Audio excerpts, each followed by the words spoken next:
All right, guys, I am back. It's Joe Wolverton, Teacher of Liberty. I am back. This is our 10th episode. We're going to celebrate. I'm having James Madison's ghost. He'll be here. We're right now, we're on the phone with Washington, see if he can make it. He's busy. He's got a thing, but I think it's some kind of birthday party. But he said if he can get away, it's hard, because they do have a haunting schedule. Anyway, rubbish. Guys, are you keeping but this is our 10th episode, so it's kind of a big deal. Many leather-bound books. Are you keeping your commonplace book, guys? Look, here's the truth. Every single man that we have given the name Founding Father to, every single one of them kept a commonplace book. Now, that's not what made them a Founding Father, but it is something that they all had in common. And so there are going to be these little things that separate the leaders from the followers. And I think that doing the kind of reading that they did, taking notes the way they did, pondering the way they did, that's the kind of habits. And I'm going to have actually later on a video about these habits and how you develop them and why you develop them. It's going to be awesome. But today, just reminding you about your commonplace book, and we're going to play everybody's favorite game. What is Joey reading? What is Joey reading? What is Joey reading? Let's find out right now. All right, so what am I reading? This is actually true, what I'm reading right now. I reread the Founder's Recipe books, by the way. And by the way, that book is still on sale at Amazon because it's staying in the top 500. So as long as it's there, it's going to be on sale for like 20-something% off. The Founder's Recipe. I reread those books, so when you see this, you're going to notice that. And there's a couple of new ones. So, what is Joey reading? Joey's reading Discourses by Machiavelli. This is a man I really, really like. Nobody understands him today because his name has been turned into something that it's not. Machiavelli means power at any cost. That is not what he said. And now he wrote The Prince, and that's his most famous book. But this book, Discourses on Livy, this is the book most often quoted by our founding fathers. It's amazing. Okay? Discourses on Livy, or The Discourses as it's called here. This is the Penguin one. And Machiavelli. I'm reading that. What else is Joey reading? Joey is reading Livy's History of Rome. I like the Loeb series by Harvard, as I've told you before, because on one side you get English and on one side you get Latin. So I can check and say, I wonder which word that they translated as this.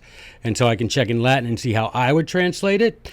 Not that I'm better than them. It just gives you maybe a different take on a word, on a concept. But Joey is reading Livy's History of Rome, Book 1. I'm reading that right now. I am reading Marcus Aurelius's Meditations, which is a Stoic classic, like what it is to be a Stoic. This is actually his commonplace book that they turned into a book after he died, but that's his commonplace book.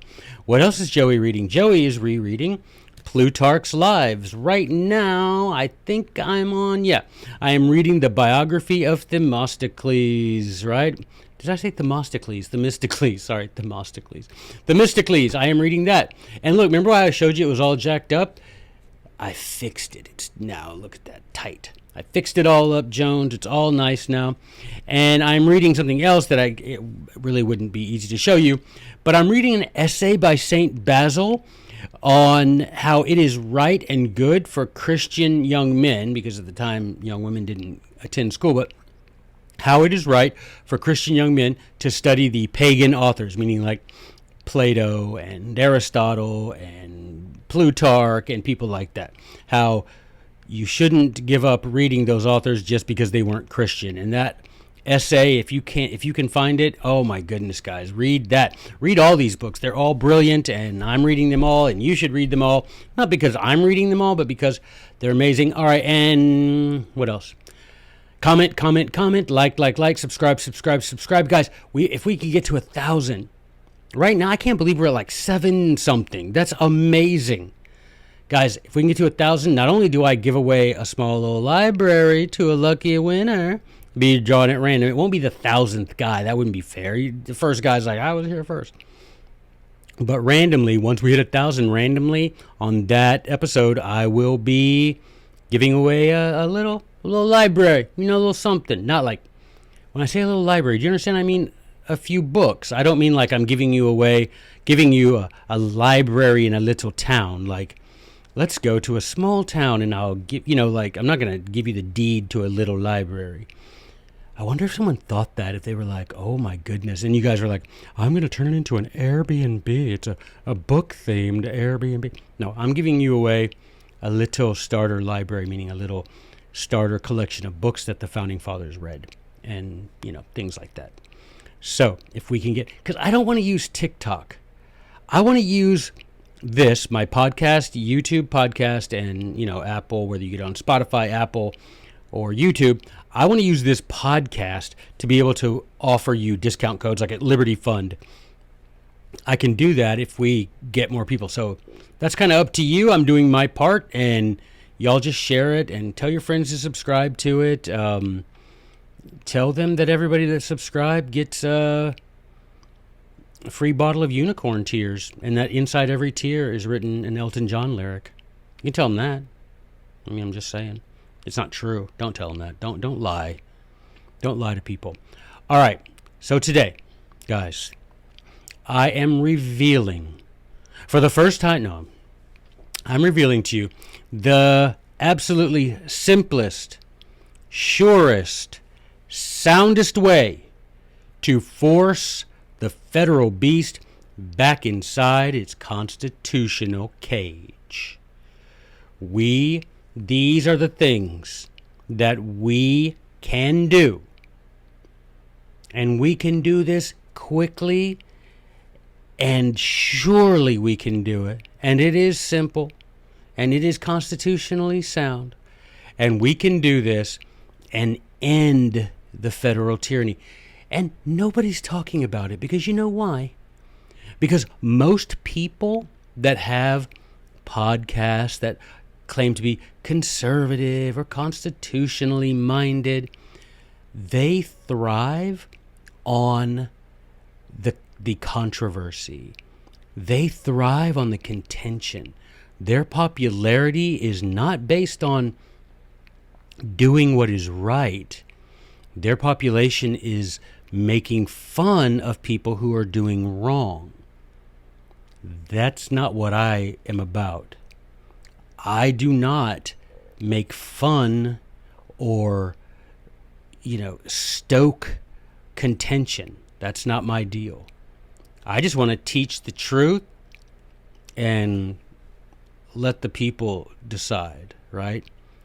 Teach them correct principles and let the people govern themselves. That's what I want to do. But there are some people, and their whole livelihood is based on, we have got to keep those people in power. We've got to keep the tyranny going so that our opposition to it can continue being financially profitable. Okay? So I'm going to offer today the way we can do it that absolutely guaranteed to work. But the question is, do we want it to work? If you're like me, you want peace and prosperity. I don't enjoy, and I don't profit. We all lose something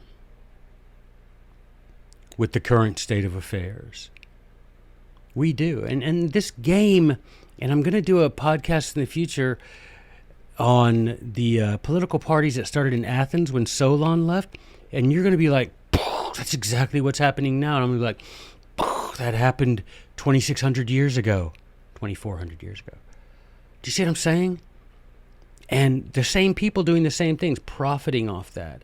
But I want to say, hey, here's a way the Founding Fathers said, if this gets out of hand, you can restore it. And the phrase that I've created is force the federal beast back inside its constitutional cage, trademark. And we can do it if we want to. And I think if you're watching this podcast, I don't think you are the sort that prefers the political upheaval. I think you're a person who wants to live around people that share your principles. I think you're someone that wants to enjoy liberty. I think you're someone who wants to be prosperous. I think you're someone who wants the government to get out of the way, right? Government exists to make us freer, to protect our life, liberty, and property, not to destroy it. So, with that, let me tell you a story. So, the Constitution, 1787. By the way, if you go over to thenewamerican.com, if you go over there, I am writing currently a series of articles about things that happened in the Constitutional Convention of 1787 that never get talked about. And I'm taking it right out of the record of the convention. So, September 17th, they finish, and it's time to go out to the states to see what the states think. Now, in Virginia, you had, at the Virginia Ratifying Convention, that's what they called the conventions in each of the states that were called to say, do you agree with this new Constitution? Do you want to join this new union? Okay, because they had a Constitution, the Articles of Confederation. They already had one. Do you agree with this new Constitution? Do you want to join this new union? Well, in Virginia, you had, guys, you had the rumble in the jungle. You had Patrick Henry versus James Madison. Now, guys, that was the best speaker versus the best thinker. I mean, this was amazing. And you can read it online for free. Virginia Ratifying Convention took place June 1788. Dial it up on the Google machine, read it for yourself, blow your mind. Patrick Henry says, I respect you, Mr. Madison, and I respect Mr. Washington and all of them. Problem is, you gave us in this new Constitution a government that is a tyranny in embryo, he said. This is a tyranny in embryo. And if we allow this government to be put in place, it will swallow up the liberties, the sovereignty of the state. It will swallow up and destroy all the rights of the people. It will end up consolidating all of our independent sovereign republics into one nation, and that nation will develop a tyranny the same way it always has throughout history, he said. And he said, you know what? Frankly, Mr. Madison, for a government like the one you're describing, the people, to be able to support that kind of government, would have to be so virtuous for so long. And he says, it won't happen. It will not happen. He says, I've studied history, and I don't see any of the former self-governing societies that were able to maintain their virtue long enough to support a government like the one you're proposing. He said it's too vague. He said, what does general welfare mean? What does necessary and proper mean? Why are you saying we the people when it's the states who gave you the authority to say we the people? We the people aren't doing this. The states came together to do this. Who gave you the authority to speak in the name of all the Americans? He's like, nobody. And he said, and the final thing, he said, if we accept this Constitution, he said, I foresee a day when this federal government would regulate and control everything dear to human existence. That there is nothing in our lives that the federal government wouldn't try to control. Now, Mr. Madison's like, Mr. Henry, they called each other right honorable friend. My right honorable friend, what? He said, I've studied ancient and modern confederacies. And he's right. Madison being Madison, before the convention started in May of 1787, he did a systematic study of all the ancient confederacies and the modern ones like Venice and Holland and whatnot. And he did that so that he could detect what it is that killed those societies and how he could prevent America from contracting that same fatal disease. And now realize, y'all, please read. If you need to read your Federalist Papers, read your Federalist Papers. Federalist 39, 45, 46. They all explain this. The United States, as the Constitution created it, was meant to be a confederacy of 13 sovereign republics, not one nation. I've talked about it before. Read it. Don't just listen to what I tell you. Go read Federalist 39 today and see how Madison directly says this Constitution does not create a nation. It is a confederacy of independent sovereign republics acting in their own free will to join or not join. That's the truth. So Madison said, finally, he said, Mr. Henry, my right honorable friend, what? The American people will never lose their virtue because, he said, we're special. We're different than all the people have ever been.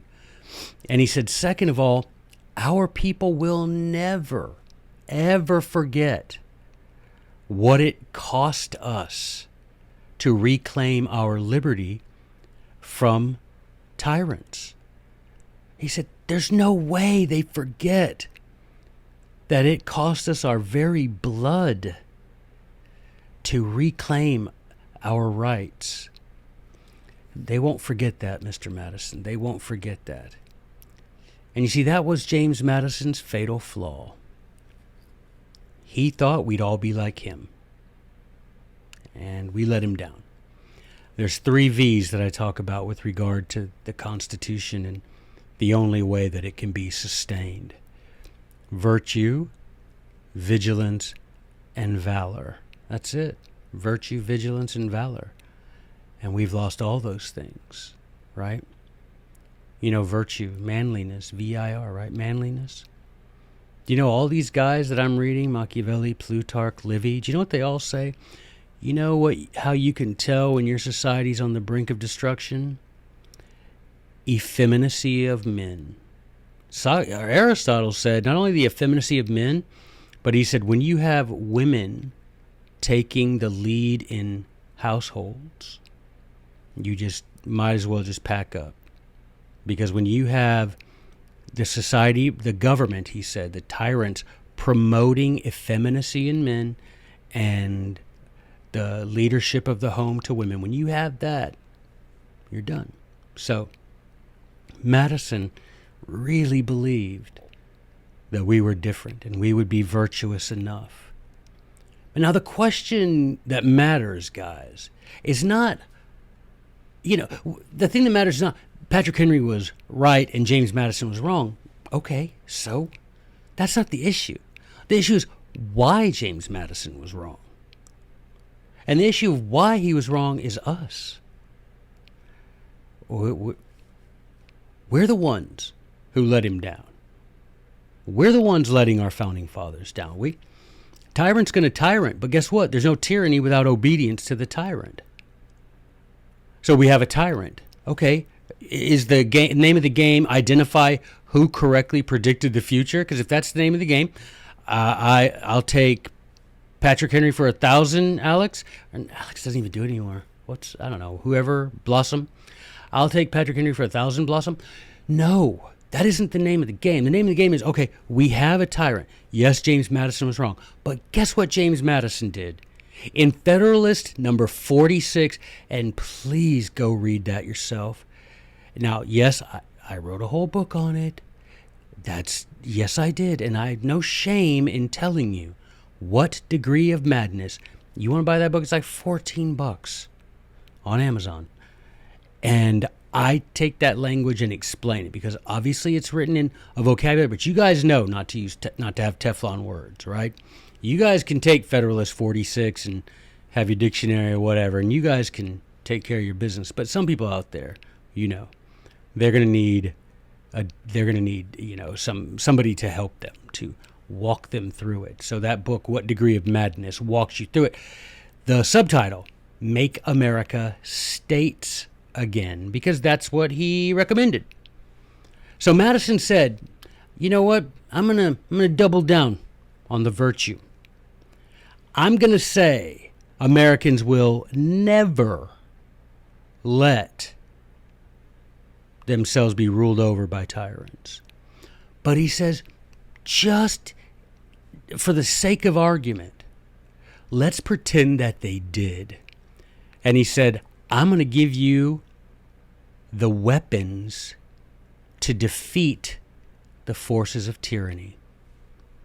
It's never going to be needed, but just in case, I'm going to tell you how to do it. Now, that's what Federalist 46 is all about, saying, Mr. Henry, never going to happen because Americans are too virtuous and they know the value of liberty and they're never going to forget how much it costs us to reclaim it.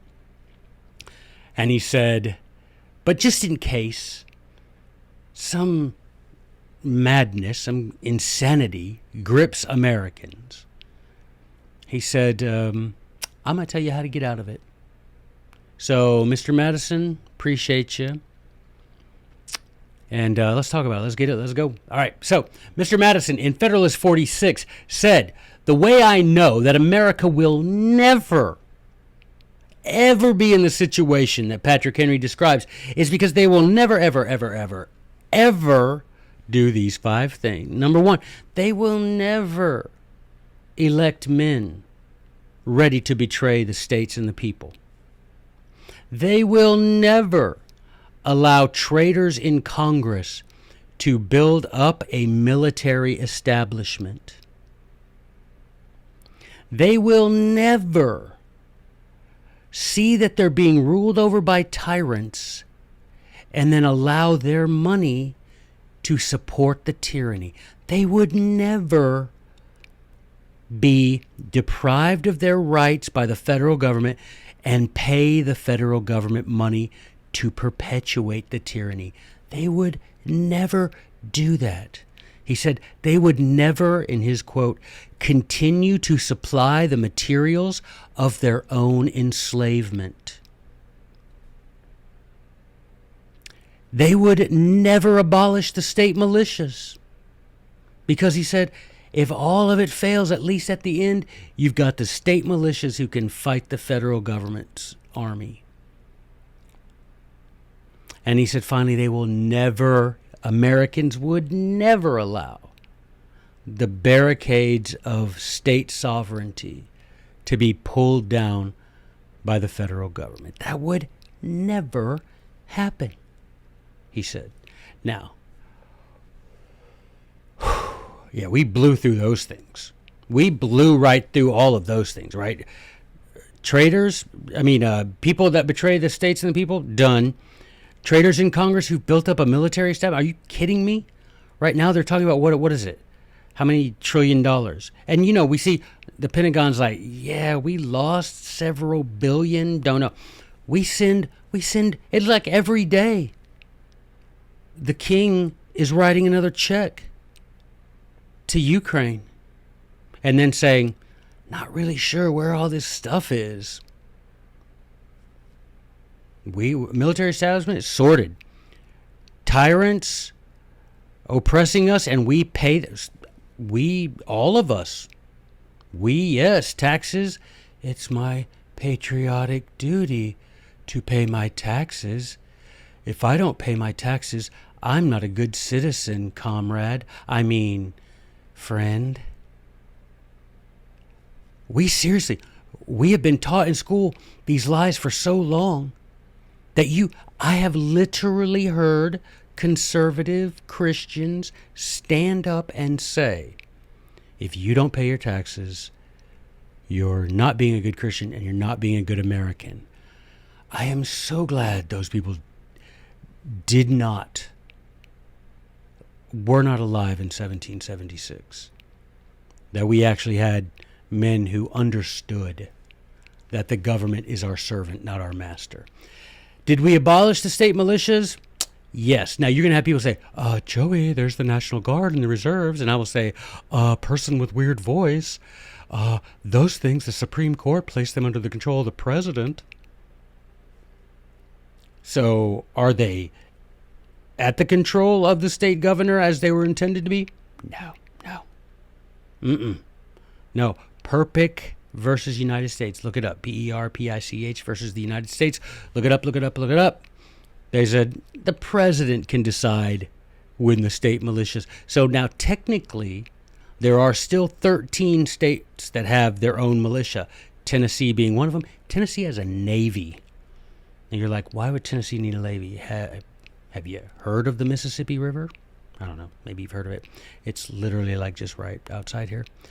So we have a navy, and ours is still under control. But what's the problem? Yes, you can join the Tennessee militia. We have our own uniforms. We have, ranks. We're well regulated. We get together. We train. However, if the president says, "Hey, we need you," you better bet you that the governor of Tennessee will be like, "It's my patriotic duty," right?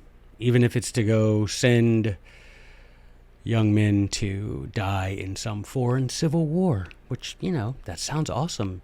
Vietnam ring a bell? Korea ring a bell? Ukraine ring a bell? Any of that ring a bell?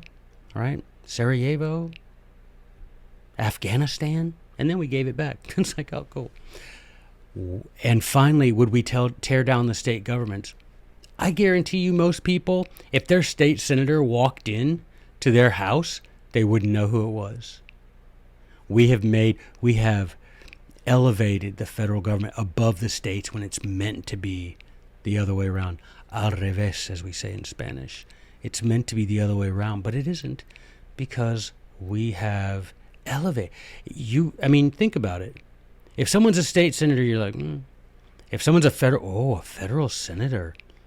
When our founding fathers, it would have been the opposite way. It'd been like, that guy's a state lawmaker. Whoo. And we're like, I don't know. You could offer someone $1 million. I guarantee. Go out to your one of your neighbors, have $1 million in cash, and say, if you can tell me who your state rep and state senator is, I'll give you this $1 million. They'd be like, state rep Joe Biden. Anywho, you'd still have $1 million when you got through with that little interview. So Madison said, let's assume that you blow through these 5 things, but it's never going to happen, he said.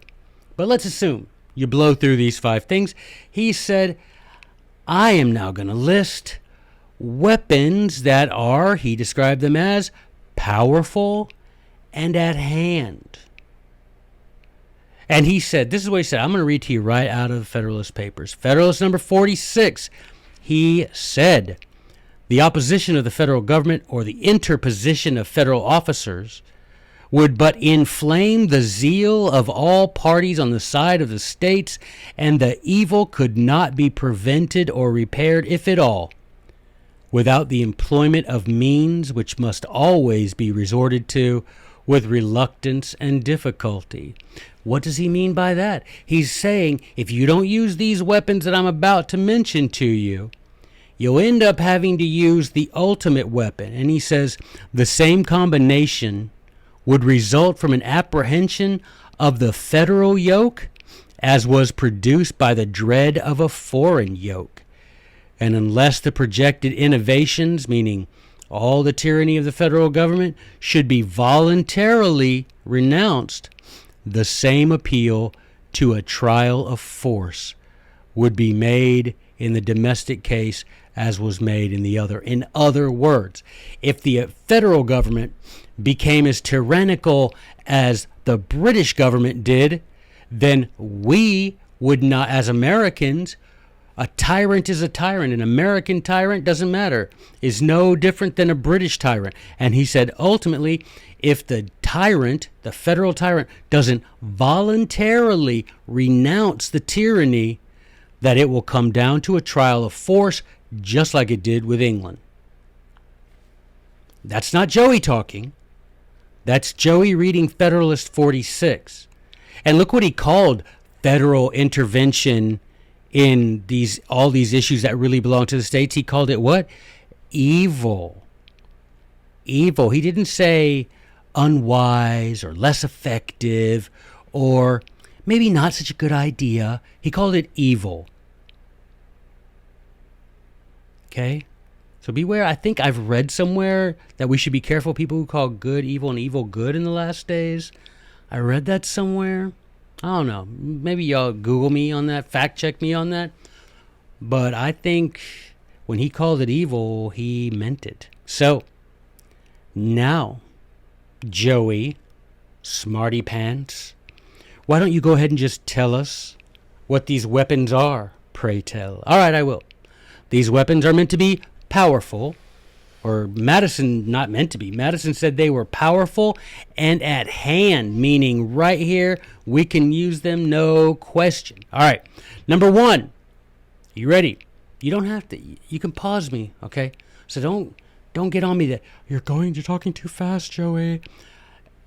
I'm not talking too fast. I'm talking as fast as I want to talk. And that sounded really haughty, and I'm sorry. I'm just talking the way I talk. This is how I really talk. I mean, we could slow down. I can slow it down. I can talk real slow to y'all if you want me. See, I always become Bill Clinton when I talk too slow.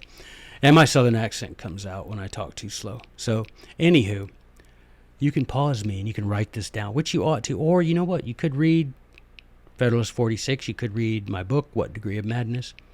But you could just pause the video. So, number one, the disquietude. First weapon against that we could use to force the federal beast back inside his constitutional cage.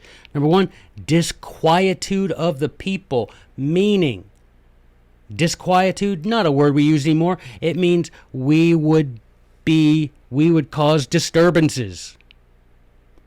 We would not be tranquil. We would be causing disturbances. There would not just be a quiet acquiescence to tyranny. No, Americans would cause, here's your first weapon, y'all. Make some noise. Don't be quiet. Be disquiet. Make some noise. Let people know. Let your neighbors know. It becomes every man who has been warned to warn his neighbor. Another thing I've read in some kind of book once. If you know these things, you should share these things, right? That's how, and I'll get to that in a minute. But disquietude, meaning make some noise, disturbance. Second weapon, repugnance of the people. Pugno, that's Latin for this thing, fist. Not meaning again, meaning intensifier in Latin. It means both things. It means again, but it's also an intensifier. Repugnance, to punch really hard. Hit really hard. Now, if you read it in the Johnson's Dictionary of 1786, it says repugnant means to not be to be disobedient. I mean, I don't know about you, but I can handle that. I've shown in my life I'm able to be disobedient. Well, how about using some of that disobedience instead of to mom and dad, or instead of to, instead of that, why don't you use some of that disobedience to the tyrant? You're so good at, we're all so good at it.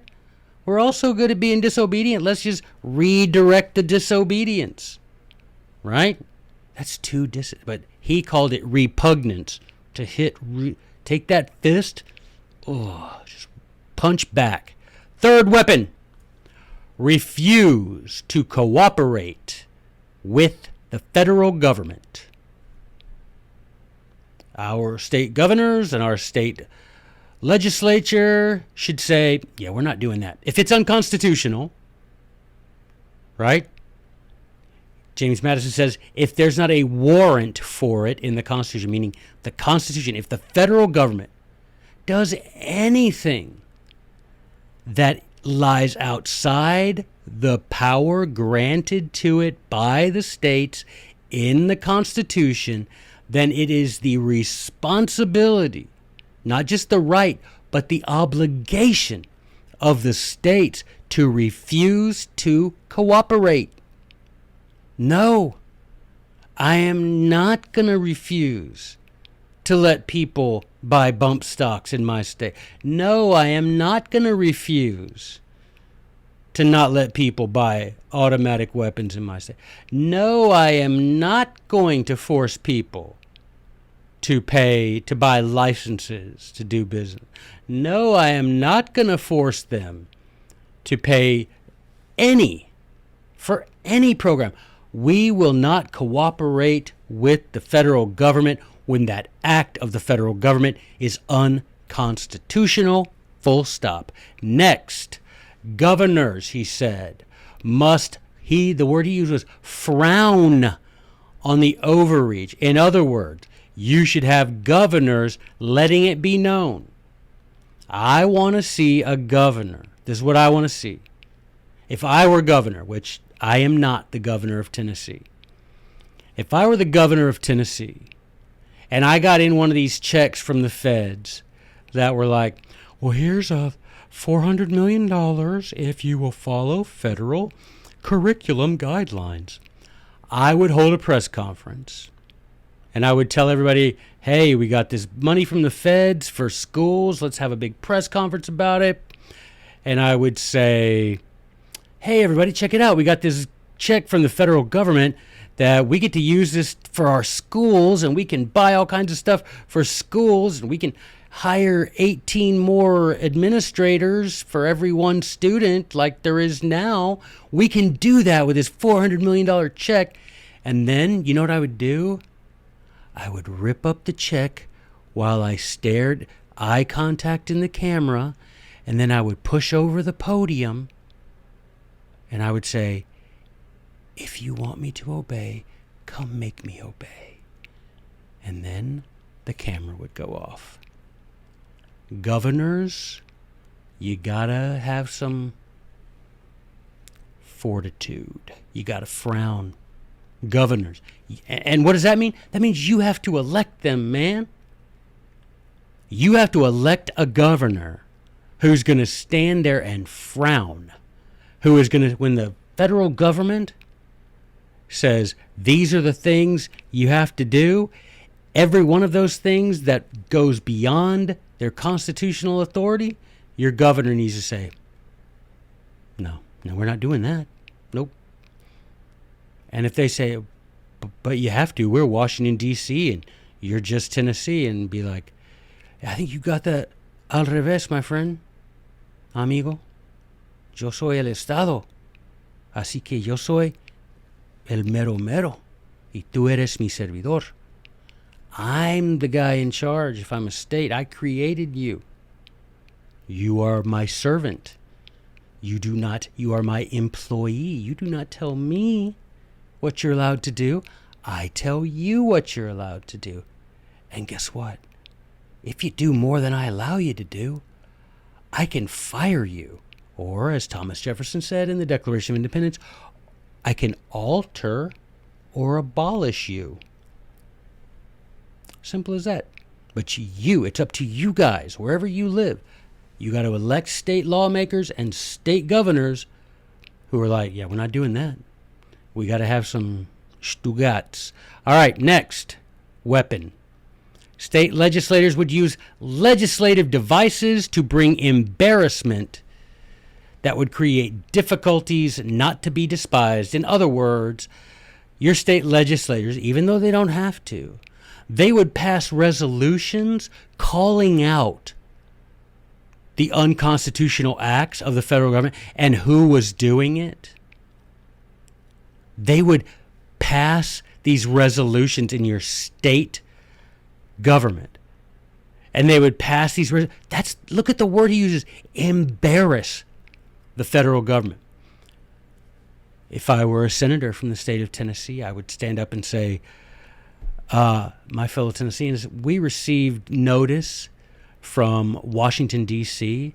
that we are supposed to begin collecting all semi-automatic weapons from everybody.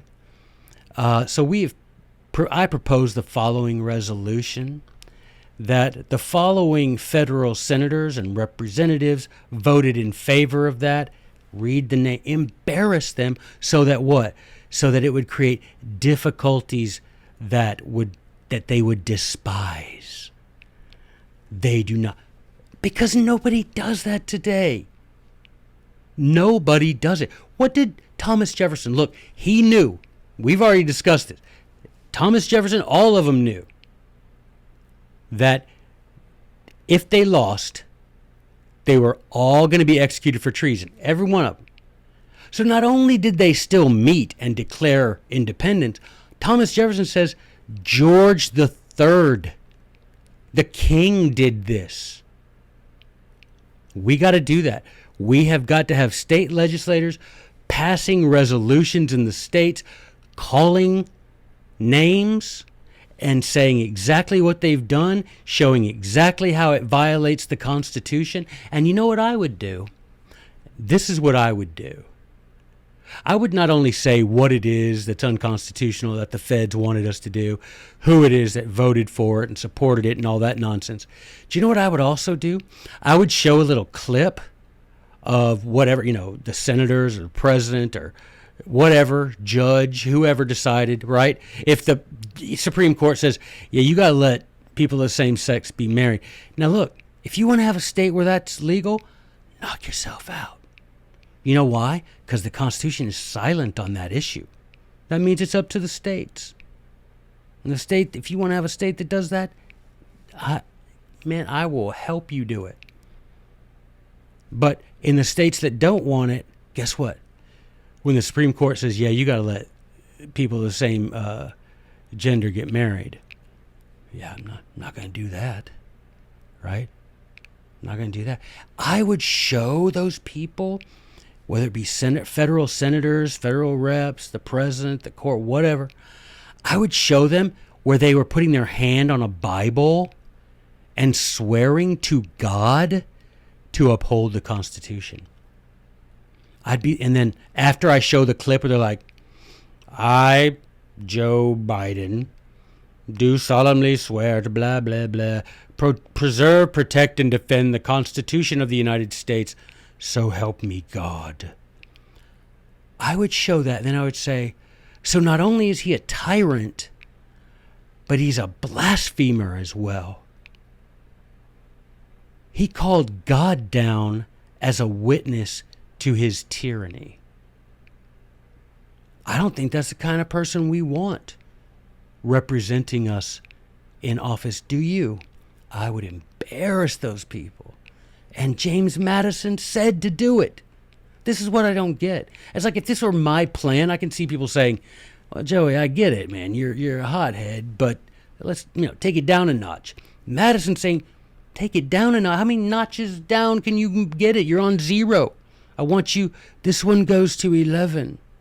Anybody gets to reference that, put it in the comments. This one goes to 11, right? Turn it up to 11. Hold on, I need a beverage. I'm getting all worked up.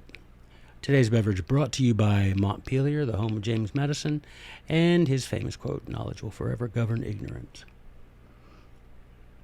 Imagine how ignorant the federal government is to all these things. All these weapons that James Madison said are powerful, are at hand, meaning right there, laying right next to you. Just do it. So on the list of the next weapon that we have that's powerful and at hand, we, the people of the states, we could serve as very serious impediments and obstructions, so much that the federal government would, quote, hardly be willing to encounter them. What does that mean?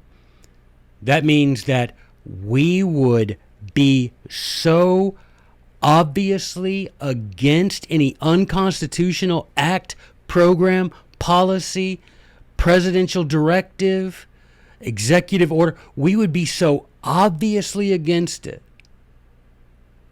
that the federal government would be ashamed and would not be willing to encounter trying to enforce in that state, because the people made it so clear. Because what would they say? Well, we're just doing what the people want us to do. No, you're not, because look at that. There's 3 million people gathered around the Tennessee State House calling you a tyrant. I don't think you have a mandate, sir. We, the opposition, must cause a very serious impediment. Do you know what impediment means in Latin? right? It means something that trips you, imped, right? The progress of walking, ped, right?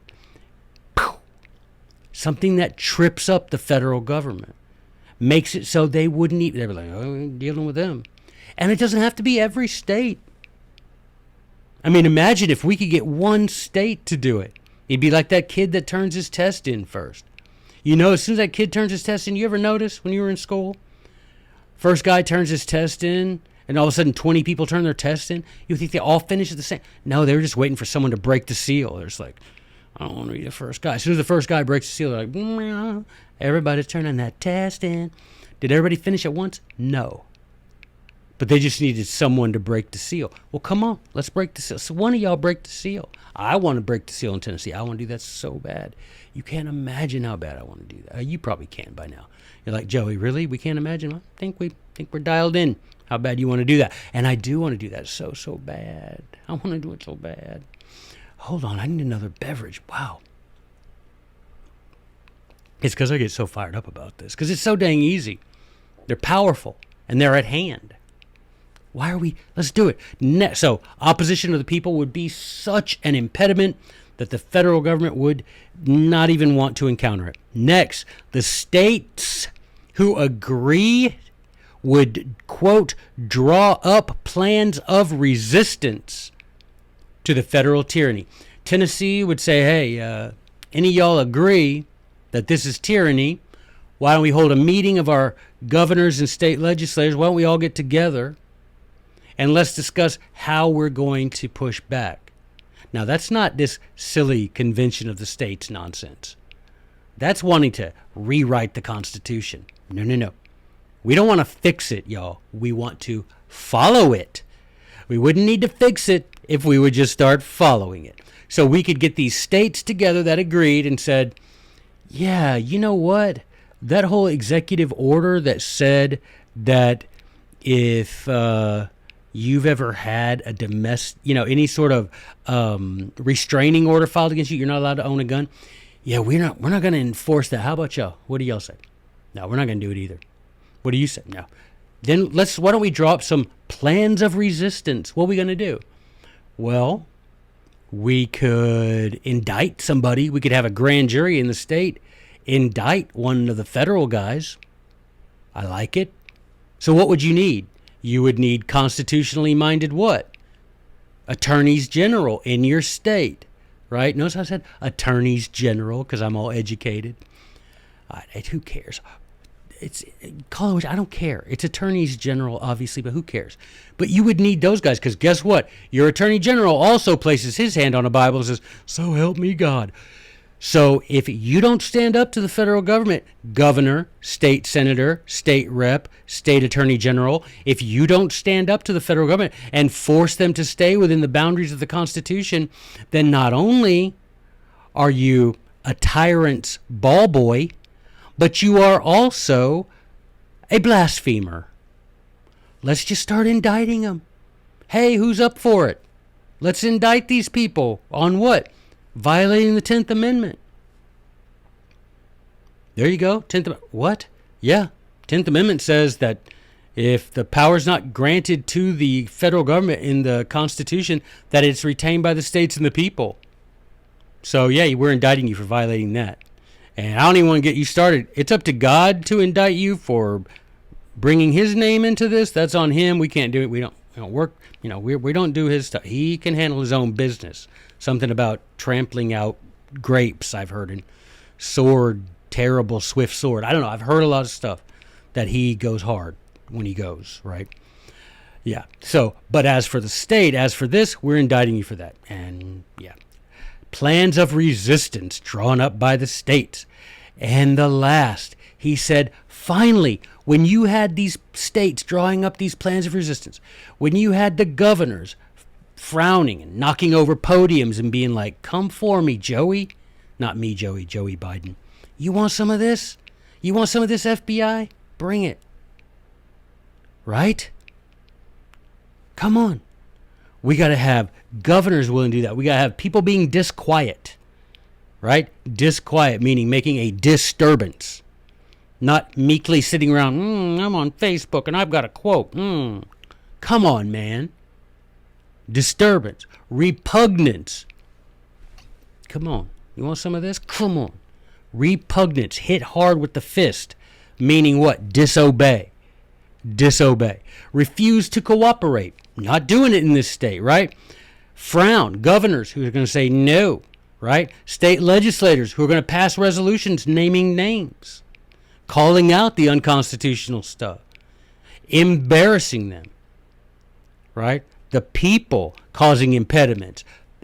Get groups together all the time and meet every week. Record that stuff. And then call your local news. You know your local news needs stuff to put on there. Else it's going to be like cat fashion shows. Call and say, hey, a bunch of us are getting together at the State House today. And we're, causing a disturbance about blah, blah, blah. You know they'll be down there.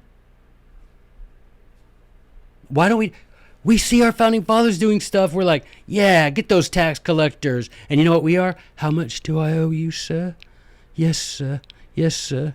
Please don't put me in jail. Please don't audit me, sir. I'll pay you, please, sir. Our founding fathers are like, where's the tar? Who's got the tar?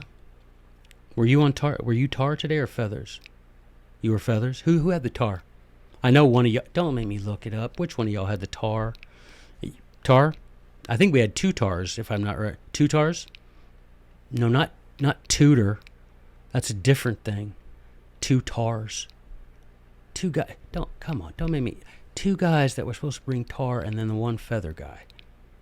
Make tyrants birds again. That's what we need to do. And then he says, if we did all this, you would find that spirit, he said, would animate and conduct all the people who wanted to be free. That spirit, if you can see someone doing it first, that state, those people in that state willing to break the seal, if other people saw it, they would want to do likewise. He said that spirit would animate and conduct the behavior of all men in the states who wanted to be free. They would say, look, I know it's humid in Tennessee in the summer, but those boys are causing disturbances. Those boys are down there being repugnant. Those boys are down there using resolutions in their state government. Those boys are down there indicting people. They're doing the thing, so I want to go and do that. Come on, man. The preceding message does not apply to citizens of the state of California. Come on. Let's do it. But that's the thing. He said, if you just give an example of it, right?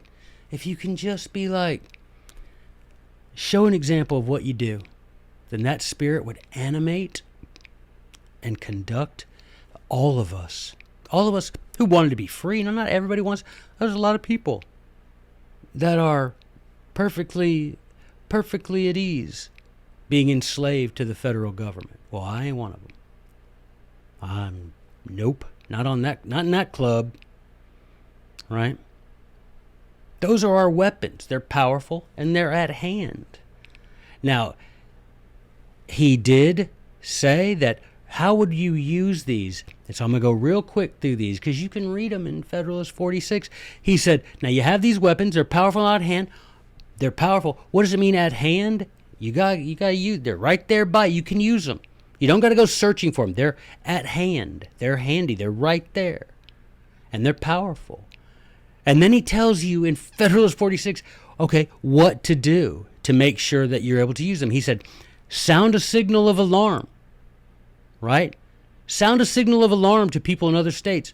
Show Joey's podcast. Say, hey, listen to this dude go off about how to force the federal beast back inside its constitutional cage. Listen to this dude go off. We got to sound the general alarm, he said. And then if we sound the general alarm, other states, he said, would come together and espouse the cause. Espouse, right? Not meaning marry.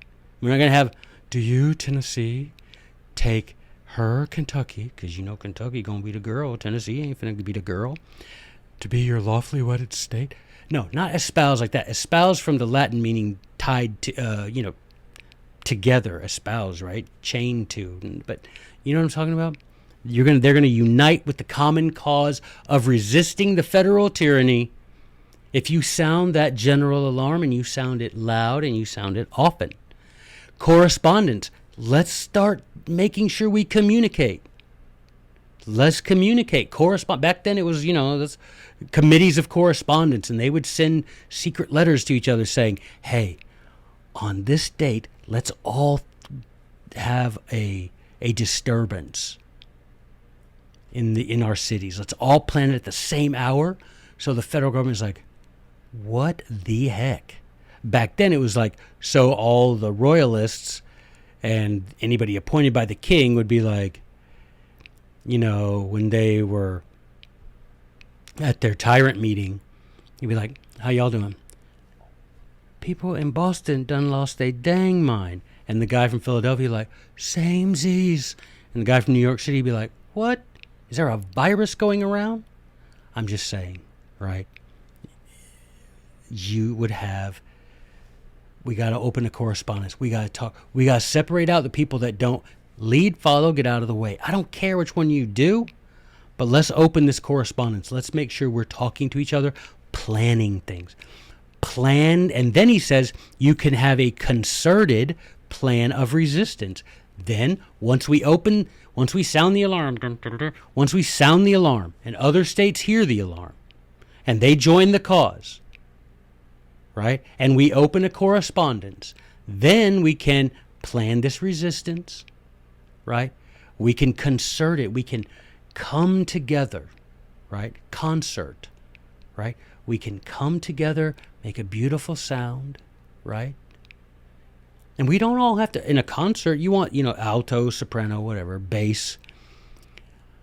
I think Daddy sang bass and Mama sang tenor. I know me and little brother, we just joined right in there. But anyway, concert doesn't mean we all the states have to agree on everything. We just come together, we sing this song of resistance, right? Right.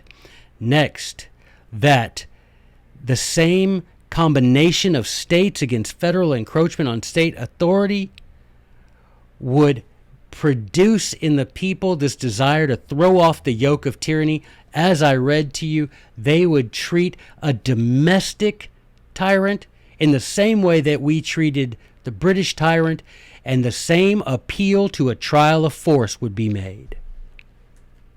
That's it. That's what we do. So those are the weapons. I've listed them out. Pause the thing, write them down. Those are the weapons. How do you do it? You sound the alarm. You open a correspondence. You get other states to hear the alarm. It's so loud and it's so frequent. You have a correspondence. You coordinate your plans together. That's some people see that people are actually having success, and they see that guy turn the test in, they go turn their test in too.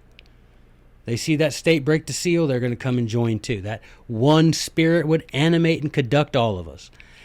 And then we would get together and say, federal government, guess what? We don't care if the tyrant is in Washington, D.C. or London or whatever. We are not accepting it. And if you come here and try, we will embarrass you. And ultimately, you know what he said in 46? All the weapons, he said, that I told you, right? Disquietude, repugnance, refusal to cooperate, governors frowning on it, state legislators passing resolutions, the people forming a very serious impediment, states drawing up plans of resistance, all of that, all of those things, you see. He said, ultimately, you have one thing that sets America apart from any other place that's ever tried to reclaim their liberty. The right of every man to keep and bear arms. He said, ultimately, when you think about it, we're all armed.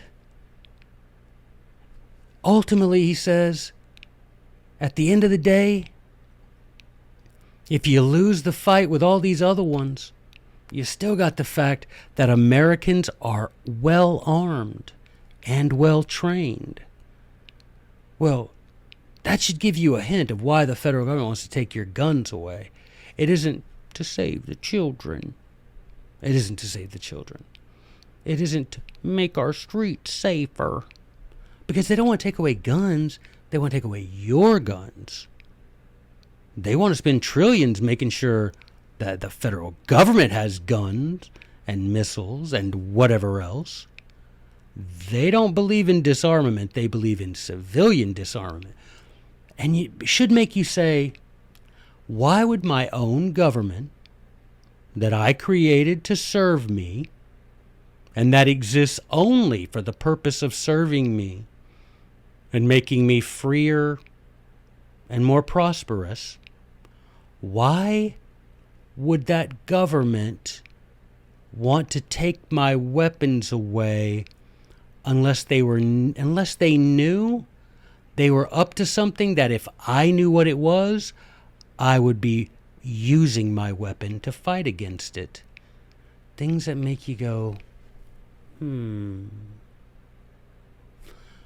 Guys, we did it. We made it through another podcast. I hope you learned from this one. Please, please, please, Federalist 39, 45, 46, read all three of them. Pause this, write these things down, and let's start doing it. Let's start showing our fathers that we appreciate and we recognize the sacrifice they made to be able to hand liberty down to us, and that we are not going to sit by and have the federal government punish us, oppress us, destroy our rights, and pay them to perpetuate the tyranny. Let's show them that we are their children, and we are determined to force that federal beast back inside its constitutional cage, and that we'll be repugnant when we do it. Thanks, guys. We'll talk to you in a couple of days. Bye.